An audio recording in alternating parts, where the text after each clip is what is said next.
கண்ணியத்துக்குரிய அல்லாஹ்வின் நல்லடியார்களே, முக்கியமான ஒரு பதிவு. கடைசி வரை இதை பாருங்க இன்ஷா அல்லாஹ். ஒரு தந்தையுடைய அறிவுரை ஒரு மகனுக்கு பாருங்க. ஒரு தந்தை மிகப்பெரிய கோடீஸ்வரன் ஒரு ஊர்ல இருக்காரு.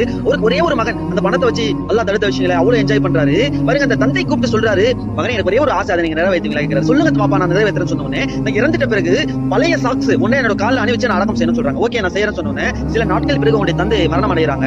மரணம் அடைந்தாங்க, எல்லாம் சொந்தங்கள் வராங்க, எல்லாம் சேர்ந்து குளிப்பாடுறாங்க, எல்லாம் செய்றாங்க. அப்ப அந்த வாலிபனுக்கு ஞாபகம் வருது, அந்த சாக்ஸ் எடுத்து வந்து அணிவிக்கலாம் சொல்லி போறாங்க. இருக்கவங்க எல்லாம் தடுக்கிறாங்க, இதெல்லாம் அனுமதி இல்ல, வெறும் ஒரே ஒரு வெள்ளை துணி மட்டும் தான், அது கஃபன் துணி மட்டும் தான் அணிவிக்க முடியும் சொன்னோன்னே அங்க பதட்டங்கள் பிரச்சனை வருது. இல்ல நான் அணிவிச்சு அவன் சொன்னோன்னே அவருடைய வாப்பாவுடைய ஃப்ரெண்ட் ஒருத்தர் வந்து இந்த கடிதத்தை உன்ட்ட கொடுக்க சொன்னாரு சொல்லி கொடுத்தவனே அந்த வாலிபன் படிச்சு பாக்குறான்.